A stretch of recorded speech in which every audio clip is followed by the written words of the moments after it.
And thank you all again for joining us here tonight for Zoom into Archaeology. Our speaker tonight is Mike Thomin. He's a museum manager of our Destination Archaeology Resource Center here at the FPAN Coordinating Center in Pensacola, Florida. And he's done a lot of work recently on the archaeology and history of the Prospect Bluff site. So without much more ado, I'll go ahead and turn it over to you, Mike. Great. All right. So hopefully everybody can hear me okay. You Sounds got it. Okay, awesome. I'm going to go ahead and do the whole screen share shuffle. Video clip on. I think we should be good. Okay, cancel that. Go ahead.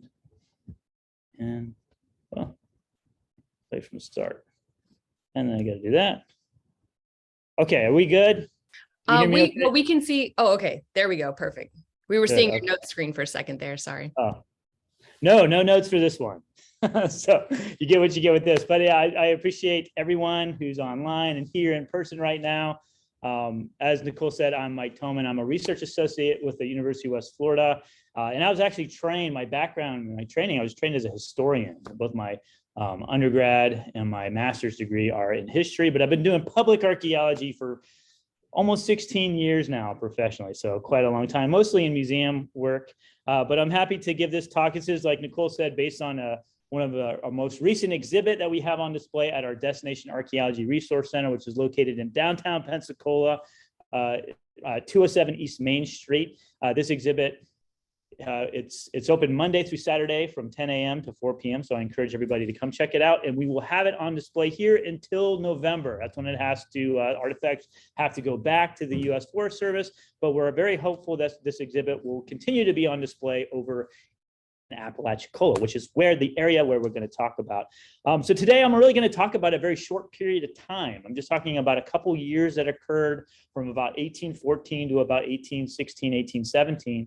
And it has to do with one of the most significant archaeological sites and historical sites, not only in Florida, but I would argue in all of the United States. It is a national historical landmark. And that's a very hard designation to get. There are only a little over 700 of those designated across the country. And it's also one of just a handful of sites in Florida that are on the Underground Railroad Network to Freedom Trail sites.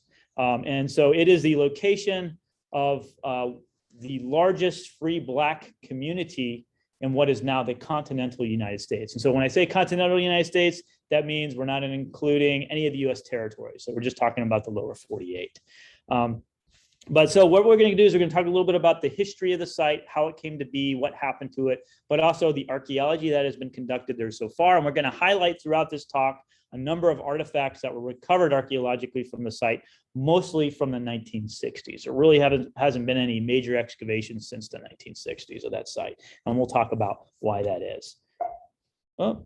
And I'm going to use my cursor. So first of all, like I said, I was trained as a historian, mostly in maritime history. I studied mostly the late 18th to early 19th century. So that's early American Republic, but also what we call the Atlantic world studies. As a historian, we're often taught that the most important sort of source that we can find are called primary documents. And so these are documents that were created in which the time period we're studying. So if George Washington writes a letter to Martha, that becomes a primary document, and historians are taught that that's the most closest source to what actually occurred in that time period. Therefore, we somehow assign it more value than what we consider secondary sources, which are things like history books that were written 50 years afterwards.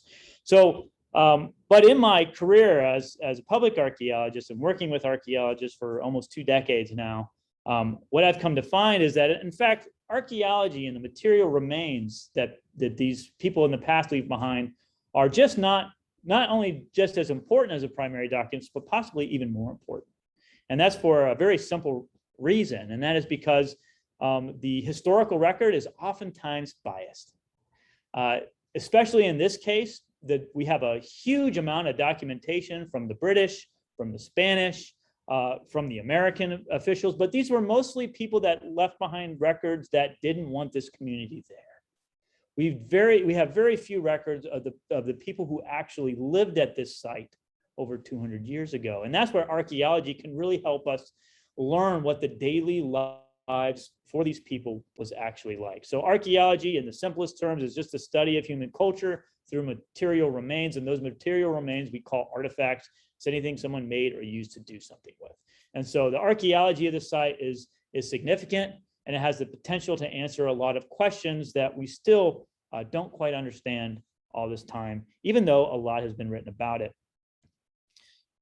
This is just a overview to show you where the site is located at. So this is top left. What you're looking at is, of course, Florida. Over here in this Big Bend area, what we often call the Forgotten Coast, that's where the site is kind of generally located.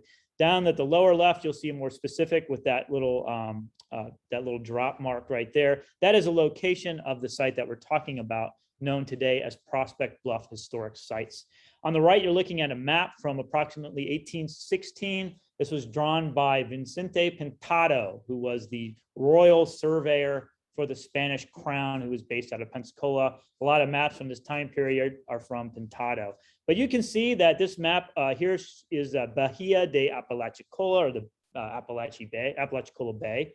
But going up here, you'll see the river. This is the Apalachicola River. And right here on this bluff is where the site is located. You'll see that they actually put a good amount of detail on this map of that location. And we even have a name for it. On this particular map, it's called Lomo de Buenavista. I took 4 years of Spanish in high school, and I still barely speak it, which, you know, is terrible. But I do know that this means basically hill with a pretty view. It's also known as Prospect Bluff. Underneath it, you see that little O with the little asterisk, that means ore. And then what we have down here is what most historians believe is the indigenous name for the site. And I'm going to try to pronounce it, and it's probably completely incorrect, but I'm going to try it anyways. It's Actawathli. Now, I don't know what indigenous language that is actually in. I've asked fluent speakers in Miccosukee and Muskogee, and that's the language of the Muskogee and the Seminole people today. And so far they said that they weren't really sure. So it could be an older word that they may have used that they don't use anymore. It could also be another indigenous language of other groups that may have lived in that area that are language isolates of the Muskogean language family, like Yamasee or Yuchi are language isolates of the Muskogean languages. But we don't know. If anybody out there knows, please let me know. I'd love to know. But this is where the site is generally located. I first learned about the site. I grew up most of my life in Florida. I've always been into history and interested in, always been reading about it, but I never knew about the site, even though it's just a few hours from where I live, until I was in college as an undergrad. I took a class with a guy named Dr. Matt Clavin, who teaches out in Texas now. It was called Africa and Africans in the Atlantic World. And that's where I first learned about this site. And since that time, I've been fortunate to be able to visit it numerous amounts of time. I think the first time I visited was 2011 for a kind of unrelated project. And there wasn't a whole lot of, there was an interpretation that told you about the site when you got there, but a lot of it didn't really focus on the Maroons who lived there. And since that time, there's a lot of effort to bring that story to light. So now when they do reopen the site, you will find a lot of interpretation about the location. So I use the terms Maroons. Who were Maroons? What were Maroons? And who were Maroons? So Maroon is a term that probably was originally a Spanish word for Cimarron, and it probably originally meant runaway cattle. And eventually over time, they applied it to what were historically referred to as runaway slaves. Now in 21st century scholarship, we more generally refer to these people as freedom seekers. But historically, they were known as runaway or fugitive slaves. The word was corrupted into English and was turned into Maroon, basically. But we know that Maroons were formerly enslaved people of African descent who essentially freed themselves, sometimes through violent means, sometimes just by taking off in the middle of the night. And they formed communities.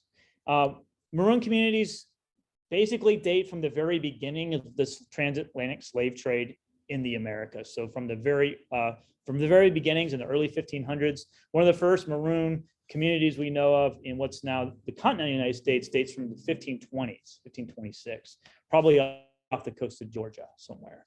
So St. Augustine, Pensacola wasn't the first. There were some other settlements earlier. They oftentimes intermix or allied with the indigenous people that were living near or around them, or sometimes even among them. The images on the right, these are one of the most well-known Maroons, at least in Jamaica. This is Nanny of the Maroons. She was also known as Queen Nanny, and Leonard Parkinson. They were very successful. They actually forced the British to sign a treaty with them. So that's how successful they were in forming these free communities where they could get away from being enslaved. So again, Maroon communities have existed for a very long time, but in the early 19th century, we see this Maroon community form and get very big. As I said, it was the largest one in the United States. And there's a couple reasons for that, and it has to do with the context. So here's a little bit of context. So this Maroon settlement really formed during the War of 1812. And so War of 1812 was fought between the British and the United States. As the war was progressing into the 1814, the British really wanted to start opening up a war front in the Gulf South. This is called the Gulf Campaign. And essentially what they planned to do was take some of the major ports with the main jewel being New Orleans. And they figured that if they could take Pensacola, Mobile, and then New Orleans, that they would be in a much better position to negotiate a treaty with the United States. So that was the plan. And they primarily did that. They had a lot of supplies and guns and armaments, but what they didn't have was manpower. And so they saw an opportunity around 1814 to enlist the help of enslaved men and their indigenous allies to join the British and then fight against the Americans. Okay, so that's the first context of how this community came about. And the second thing that was happening at the same time was what's sometimes referred to as the Creek Civil War. Essentially, the Creek Civil War, where there's two different factions of the Muskogee or Creek nation, Creek people. There were the Upper Creeks, who were more traditionalist. They saw Anglo-American assimilation and creolization and adopting certain Anglo-American lifestyles and lifeways as a threat to their culture and way of life. And they also saw Anglo-Americans' expansion as a threat to their land ownership. And so they wanted to have nothing to do with that. Then you had the Lower Creeks, who were predominantly in Georgia. Upper Creeks were predominantly in Alabama. Lower Creeks were predominantly in Georgia. And these individuals tended to be more open to creolization or assimilation, into Anglo-American culture and society. They typically were located closer to the British and American trading posts, and that allowed a little bit more flexibility in terms of them being willing to trade and interact with those groups. And so by 1811, 1812, these groups really were at a tipping point, to the point that it boiled over into war. If you've ever heard of Tecumseh, the prophet Tecumseh, he was one of the individuals that was trying to create this pan-Indigenous alliance to push back against what they saw as a threat to their way of life and to their land. And there was other prophets as well, one of which we'll talk about. But this created an environment where there was a large group of warriors that the British could then draw from to their forces to fight the Americans. Like I said, the British strategy was to enlist the help of these enslaved men. This image to the left is by an artist named Don Trioni. He's got great stuff. You could check it out. He's got a good Facebook page online. But this is essentially what they look like. I mean, in 1814, as I mentioned, there were two main things that happened. One was a guy named Admiral Alexander Cochrane, and the other individual's name was Colonel Edward Nichols. And they were really responsible for getting this plan into action. So the first thing that happened was Admiral Alexander Cochrane wrote this proclamation that basically told anybody that if you joined the British Army, you would be free and you would get land. And he was speaking specifically to the enslaved men living in the United States. And so they issued this proclamation. And then the result of this is that many thousands, over 3,000 formerly enslaved men of African descent joined the British. And they become part of what is known as the Corps of Colonial Marines. So these are Marines. And Edward Nichols' job was to really gather this force together, train the men, and then go put that plan into action. And that's an image of Colonel Edward Nichols later on in life. This is him as an old man. In 1814, he starts to forge this alliance with both indigenous people, these Upper Creeks, as well as formerly enslaved men who then joined and he recruited to fight in the British military as part of the Corps of Colonial Marines. Here's a little bit closer image of another version of that Pintado map. You can see very clearly it's on this bluff. That's what that little squiggly line is. It's up on a high bluff, about 15, 20 feet tall from the river. But then you'll see some really good detail. You'll see this V shape right here. That's known as a redon. That was a wooden structure that was meant as a fortification. And on top of that, they would actually mount guns from that to fire on any boats that may come up or down the river. Behind that, directly behind the redon, you see this octagonal shape. That was a blockhouse and the powder magazine. So this is where they stored all their armaments and was a defensive position. These square shapes around the fortification were probably homes. We know that this was a very large community and not everybody actually lived in the fort. They lived outside the fort predominantly. So again, a good detail on that map. So leading up to this community, what happens? So the first big thing that happens is the Red Sticks, these upper creeks, essentially lose to the Americans and these lower creeks. And that has catastrophic consequences for indigenous people throughout the Gulf South, but particularly the upper creeks who had allied with the British. And essentially at the Battle of Horseshoe Bend, almost all their warriors, a good portion of the warriors were actually killed at that battle. And then they actually had to flee. Most of them, a lot of them fled south into Spanish territory, into Florida, and they were seeking shelter and refuge essentially because they ended up losing most of their land. Like most of Georgia and Alabama was actually lost in that defeat. So this created a very dire situation. It was a humanitarian crisis, and the British, because they had allied, wanted to help these individuals. But it also opened up this opportunity to try to recruit those indigenous men, warriors, to fight on their side. That happens in March 1814. Just a month after that is when Cochrane issues that proclamation. And very quickly, they started to recruit formerly enslaved men from all over the place, from the United States, from US territories, from tribal lands, as well as from Spanish territory. Were all fleeing these different plantations, and in some cases, trading posts from a company called Panton Leslie and Company, or John Forbes and Company, and started coming to the British to join the British Corps of Colonial Marines so they could be free, so they could get their freedom. In May, so very quickly, they actually start construction on this, what was termed the British post at the time, which is that, which eventually became the site of Prospect Bluff. And then the forces grew from there.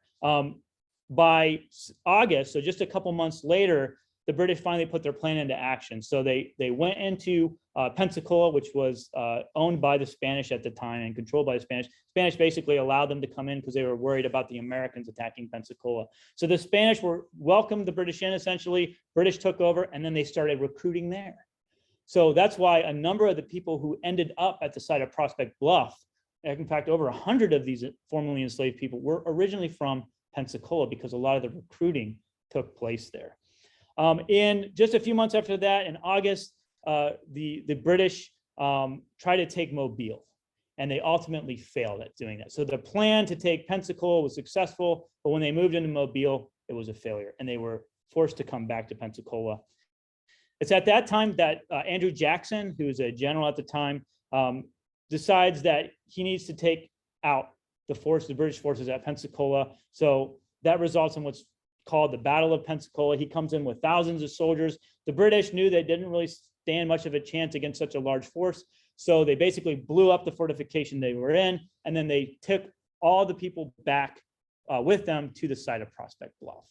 And so that's in November 1814. A couple months later, it's the Battle of New Orleans, which is an American victory and a British defeat. And then the war ends. The war is over. So now you've got this situation where you have all these men who were formerly enslaved, but are now British Colonial Corps Marines that are over now stationed in the Apalachicola River, and the war's over. And the British don't really know what to do with them. A couple of these individuals, this is a artwork by a local artist in Pensacola, a guy named Dave Edwards. This is his artistic interpretation of one of the several leaders of what was historically known as Negro Fort, or what we now call Prospect Bluff. But this guy's name was Garcon. He was a 30-year-old carpenter.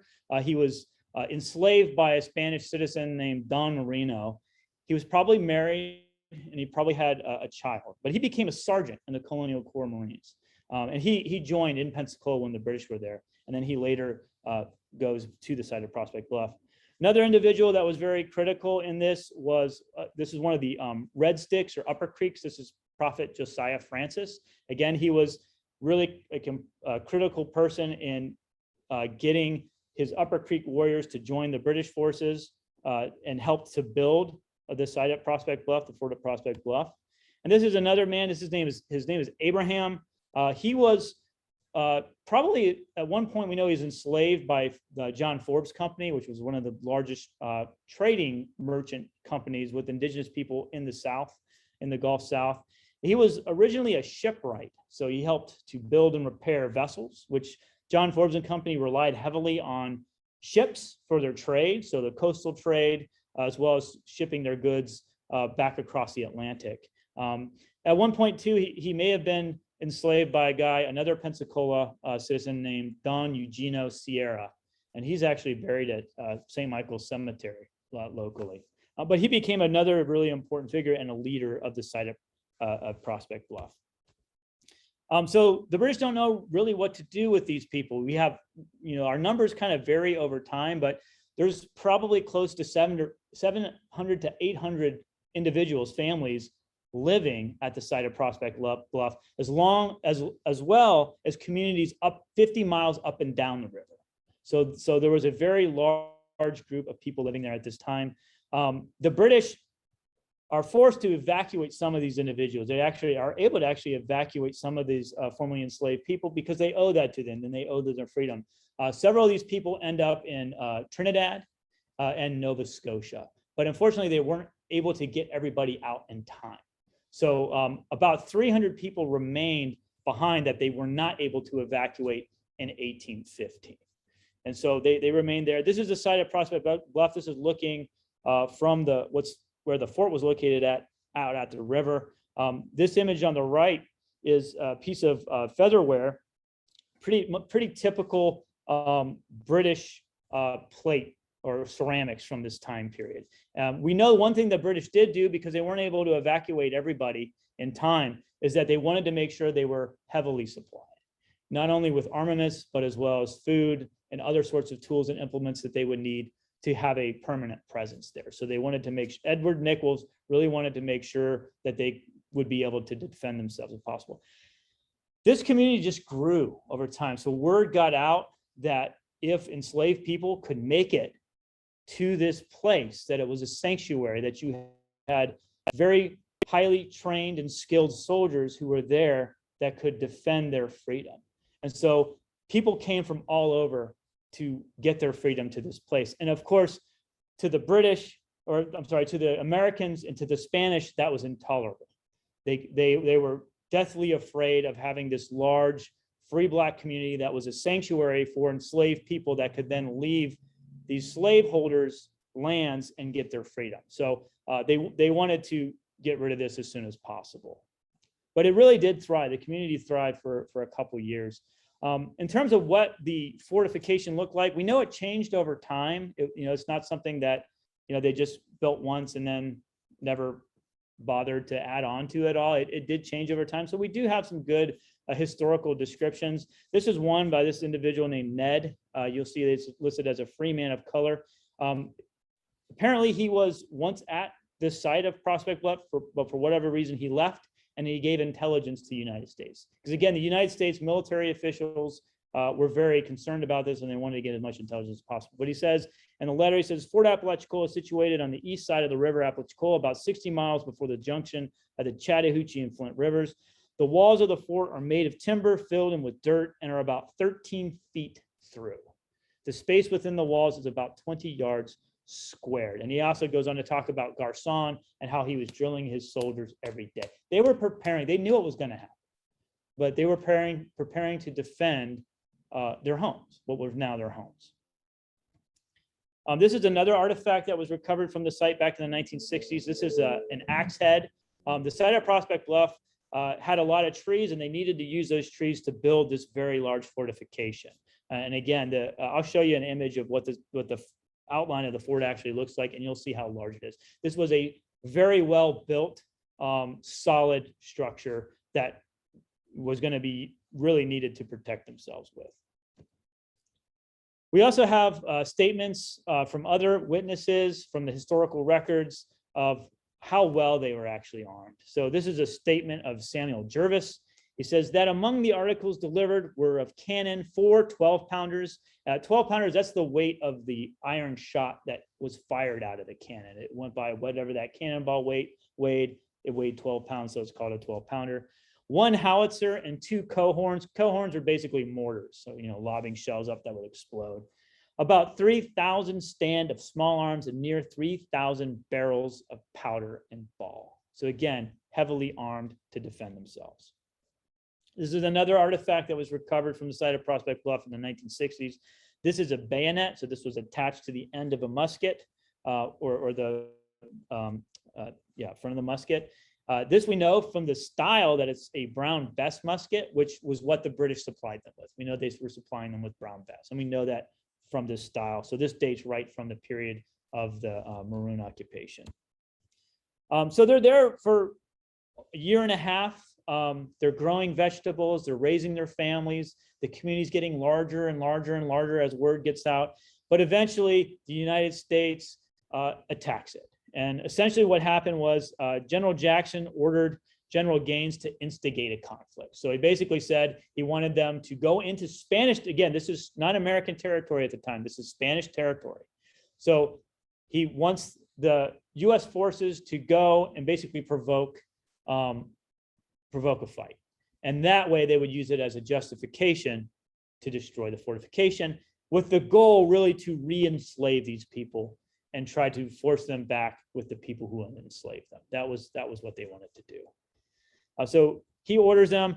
U.S. Army naval forces, as well as their Lower Creek Allied forces, arrive in July of 1816 under the command of Colonel Duncan Clinch, who also becomes a major figure in the Seminole Wars later on. They get there, and basically they dig in. They dig some positions in not far from the fortification. There's a couple skirmishes that take place back and forth. Eventually, the United States sends one of the Creek representatives into the fortification to try to get them to surrender.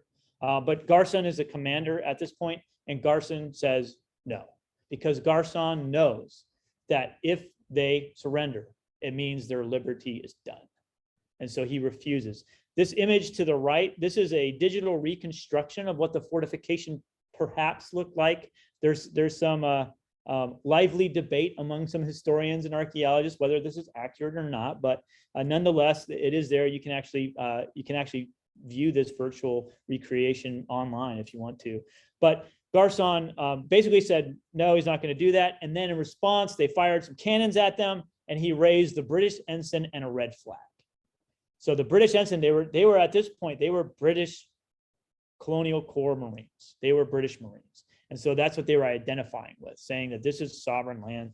We're not going to surrender. The red flag basically meant no quarter would be given.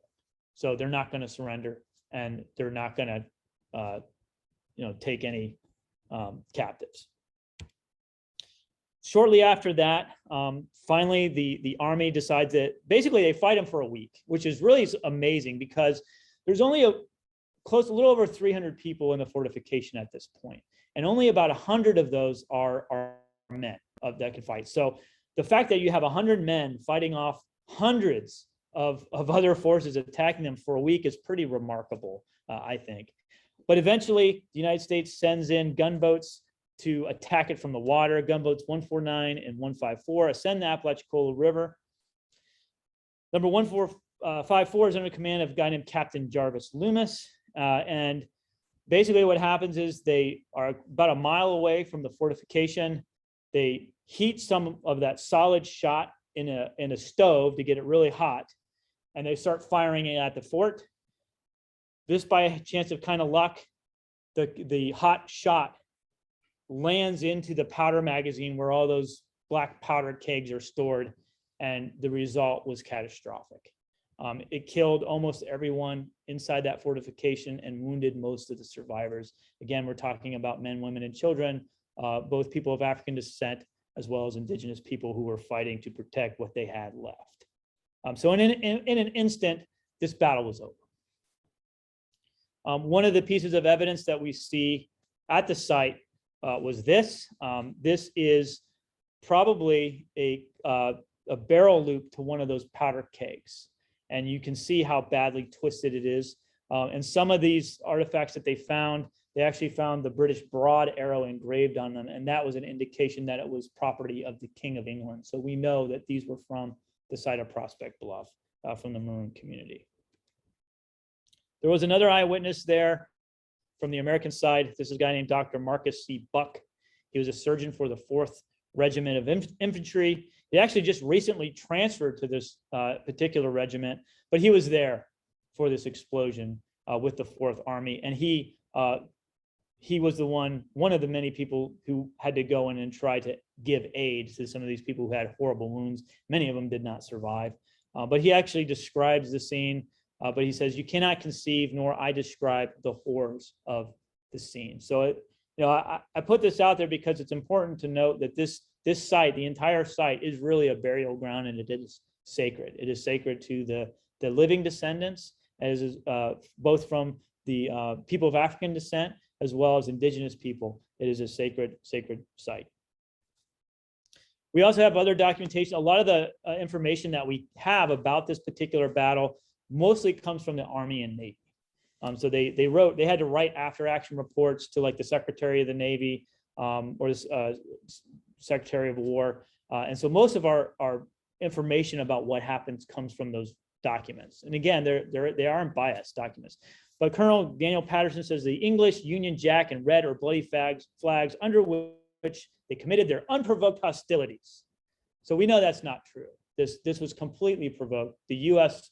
were the aggressors. It wasn't the opposite way. But in his official reports, he claims that no, the Maroons are the aggressors. But again, we know that that's not really the case. He says, "Against the American flag are in my position, and I shall have the satisfaction of forwarding them to the department by the first safe conveyance." So these are the flags that Garson raised. They took those flags. And I don't know what happened to those flags. I haven't been able to figure out what exactly happened to them, but apparently they did capture them. But I have no idea where they're at. I haven't been able to track that down yet.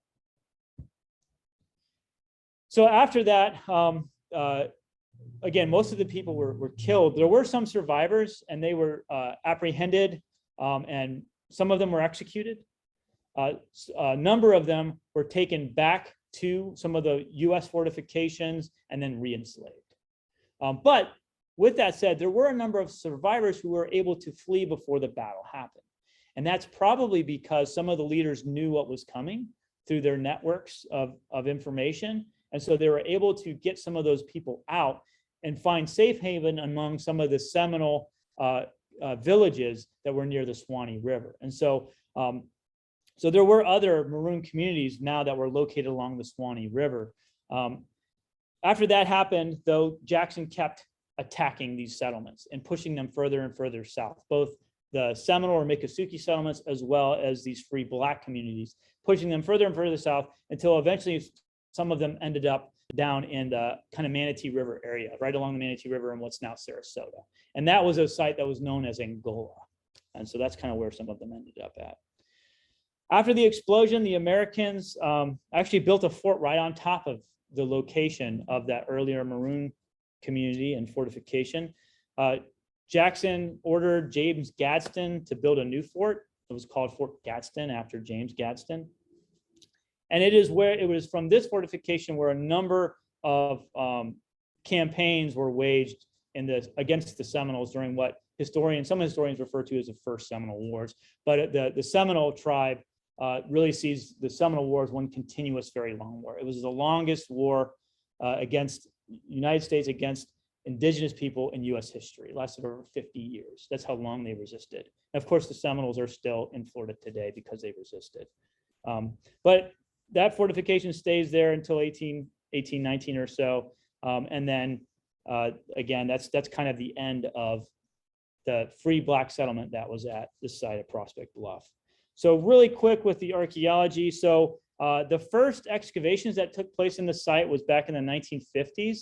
And really what they were interested in was not the Maroon community. They were really interested in locating and doing some excavations about the later fort, Fort Gadsden.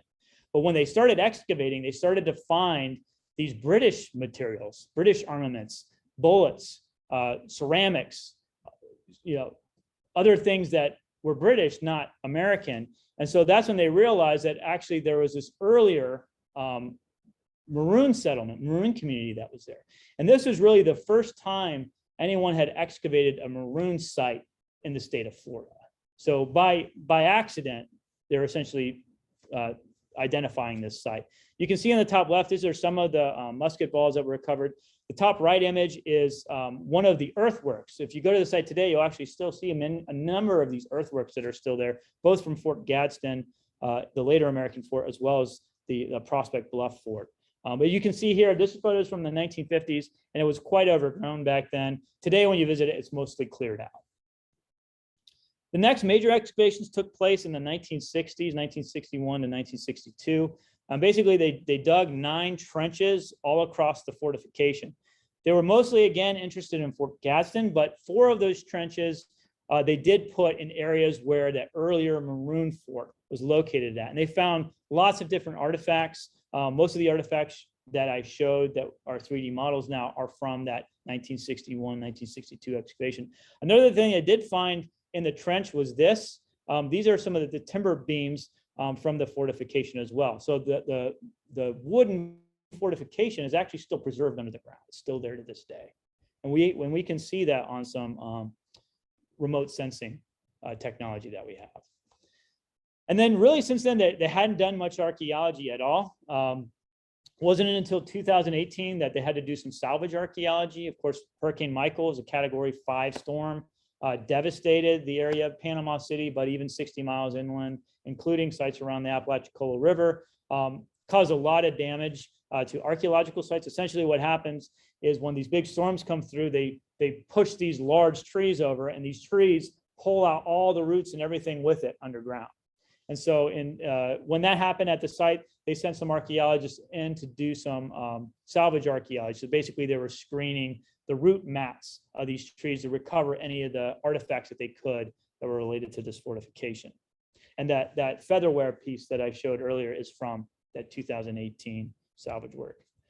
More recently, it's all been geophysical survey and non-invasive techniques. So they're not digging the site. Again, to the descendant community, it's sacred. To the indigenous tribes, it's a sacred site. It's also protected because it is a burial ground. Florida state law protects all human burials.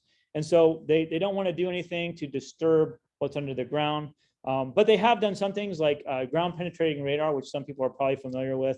The National Park Service and U.S. Forest Service, particularly Jeff Shanks, has done a lot of work with GPR surveys to kind of figure out exactly how the fort was laid out, and they've had a lot of success with that.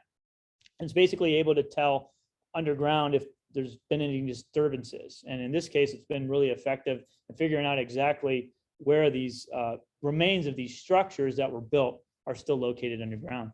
The other thing they've done that's kind of interesting is using cadaver dogs. So one big question is, where is this burial site? If you visit the site today and if you walk away from the river a few hundred yards, you will actually find a cemetery back there. But it is not the cemetery of these Maroons. It is the cemetery probably of those later American soldiers who died at Fort Gadsden. So we don't really know exactly where these individuals who died in the explosion are located at.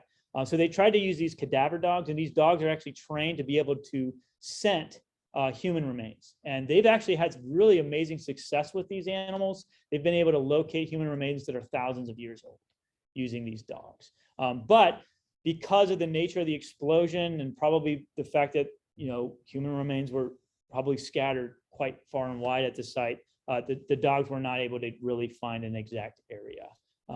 But again, the GPR has been pretty successful. Another thing we've done more recently is using photogrammetry. So all those models that I showed you, we brought, this is Emma Dietrich. She's our FPAN archaeologist out of our St. Augustine office right now. She works in East Central. She's amazing with doing what's called photogrammetry. So basically what you can do is take a whole bunch of photographs of really anything, in this case, artifacts from different angles, You could then put those photographs through a computer program and it can generate these really amazing models that you can then 3D print out.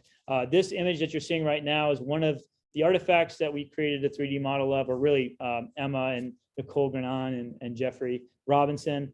And this is a piece of one of the cannons that was probably exploded during the explosion when the Americans attacked. And you can find all those models online if you just go to our Sketchfab page, and the link is down there.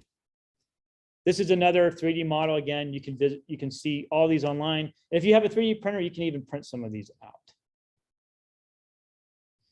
I also wanted to briefly mention that there's been a lot of work trying to, with geophysical surveys of the site at Prospect Bluff, but there's also other groups working around the state looking for the archaeology of the Maroon communities. I mentioned that community of Angola, which is where some of the survivors wound up down near Sarasota. Dr. Uzi Baram and Dr. Rosalind Howard have been doing a lot of work trying to locate the site. And back in, I believe, 2019, 2020, they actually found it. And so you can find a lot of information about all the work that they've been doing. Just if you just go to this link, which is through the New College of Florida, or if you just Google like looking for Angola project, all that information will come up. And so they were able to successfully identify that site. So again, this offers a really interesting opportunity to try to understand what these communities were like, because the documents are just, they're biased. Even though we have a lot of them, they are biased. Let me go forward. This, what I used to say was what the site looked like today. This is actually taken right before Hurricane Michael hit. So the site looks a little different today, but this is the entrance when you first entered the area. Is currently still closed because of the damage of Hurricane Michael, but the last I heard from the Forest Service, they were getting ready to reopen it. And so hopefully people can go out there and visit it soon. When you get to the site, again, there will be a lot of signage that will tell you what you're seeing when you get to the site. Another interesting thing that can be used that doesn't require disturbing anything underground is LiDAR. And this image, this technology you've probably heard of before in the context of Central and South America, looking for these ancient Mayan cities that are all now covered up by jungles. Well, you can use that same technology for sites like this. Again, this is in the middle of a national forest, so it's heavily forested.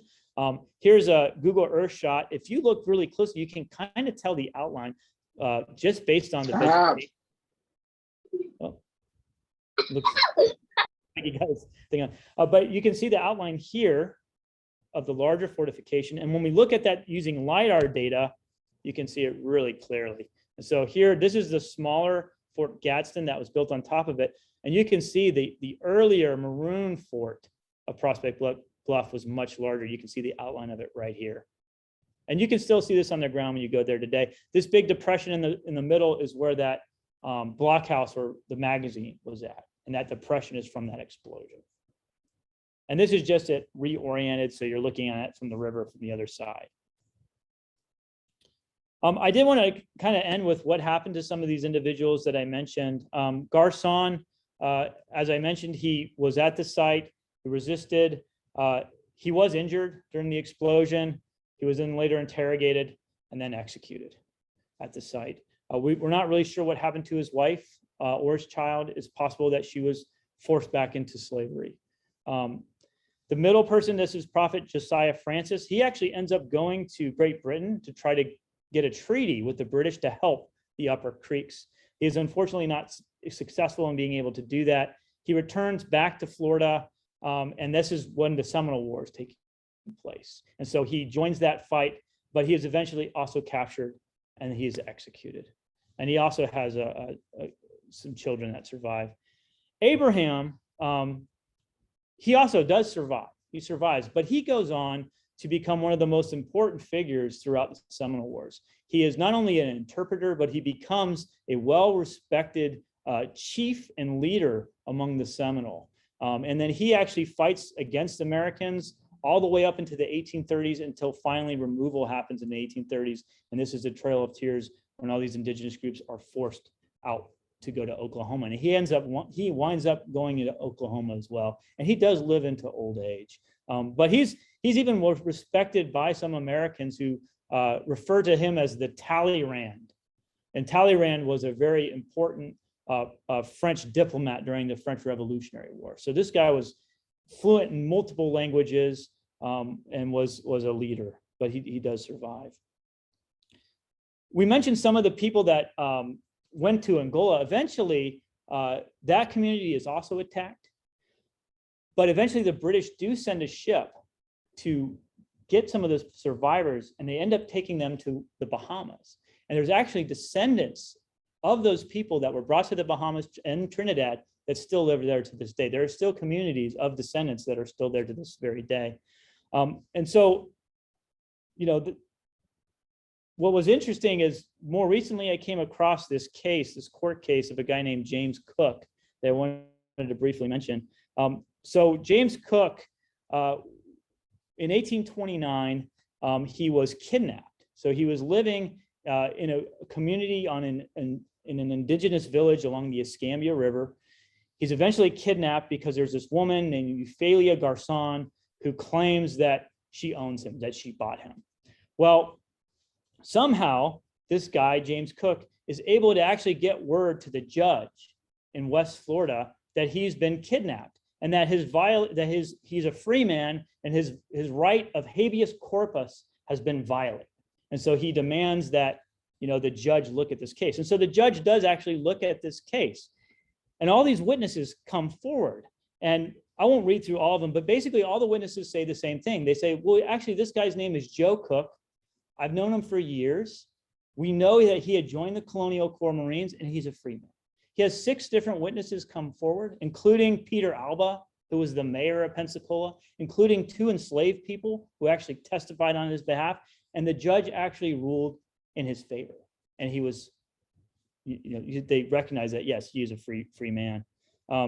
Joe Cook, interestingly, in a census from 1860, so a year before the American Civil War takes place, we find a Joe Cook on the census. And if you look closely, you'll see that his age is 106 and his place of birth is Africa. And so Joe Cook lives through all this, and we don't know what happens. I don't know what happens to him after 1860. It would be interesting to find that out. It'd be interesting to see if he has any descendants that might still live in Pensacola to this day.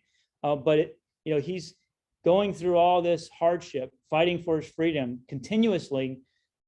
And he dies, of course, before the Civil War happens to see that, emancipation never happened. As far as I know, I don't know if he lived to see that. I doubt he did. But with this document, I think it's important because it tells us that there are probably descendants that still live in Pensacola to this day. And it would be interesting and I think worthwhile to see if we can find any of these individuals. So if anybody knows that they're a descendant, we would love to talk to you at some point because this is such an important site for not only the descendants, but for all of U.S. history.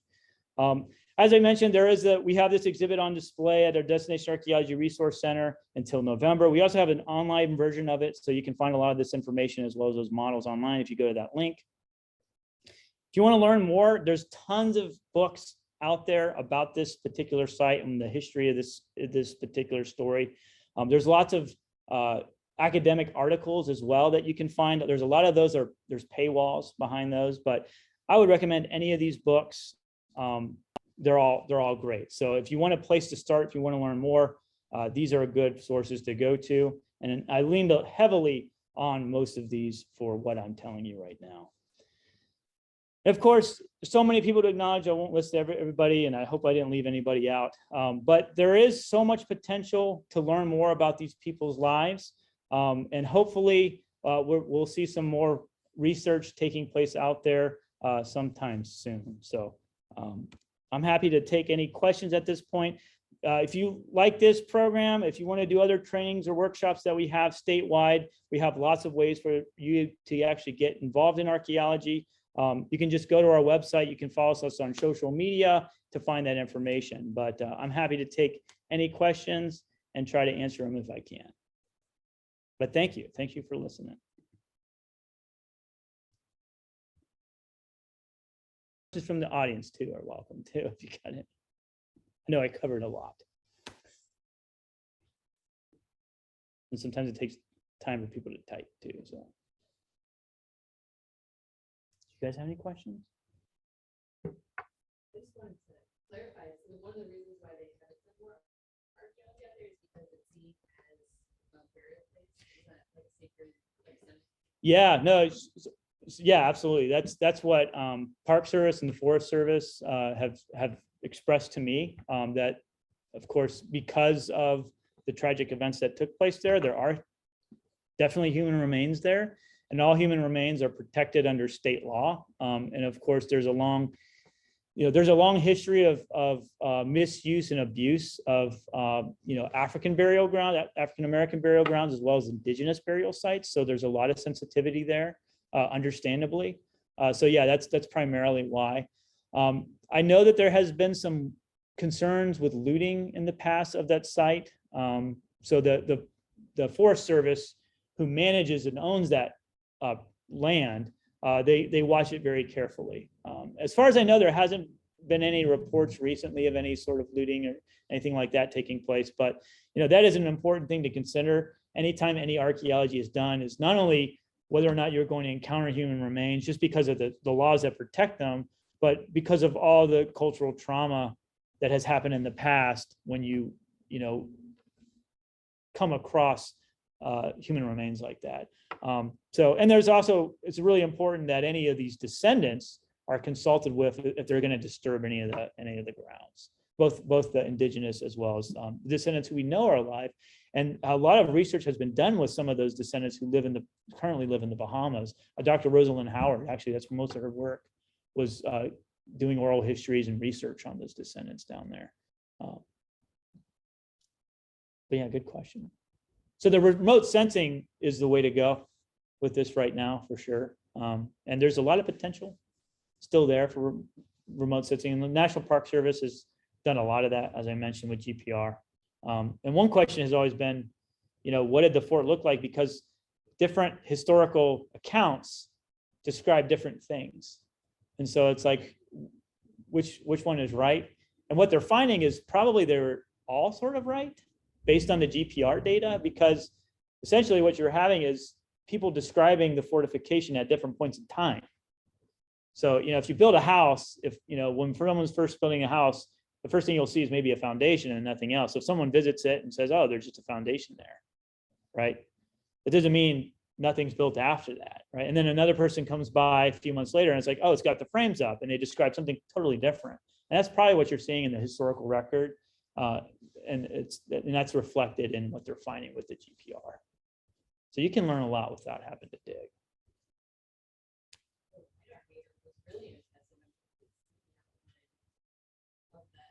Yeah. Oh, yeah. Right. Yeah. Yeah, and that's from I got that from NOAA. So anybody can access this data. Yes. So it's impressive that the fire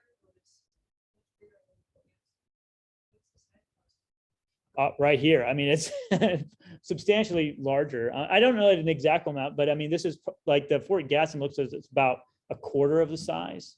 And again, this was just a fortification. This was not where most of the community was living at. Most of the archaeology, and I didn't mention this, but most of the archaeology has focused on the fort, not outside the fort, where most of the people actually lived. And so, yeah, it's impressive, and to see how large this fortification was is always something that's impressed me. But it was substantial. I mean, it was meant to be a defensive area for sure. But like I said, I'm not sure if it's I don't believe it's open to the public just yet, but they are planning on opening it in this year, which is 2022, for future, like if this is on YouTube or something. So, but yeah, unless there's any other questions online, we're close to our hour, so I think we actually made it to our time, which for me is rare. So yeah, but I appreciate everybody coming out. I hope everyone has a good evening, and please check out those sources. You'll find a lot of stuff online about it, but I'd be happy to give other recommendations if people want to email me. If you want other sources, I'd be happy to send what I have. Well, great, thanks.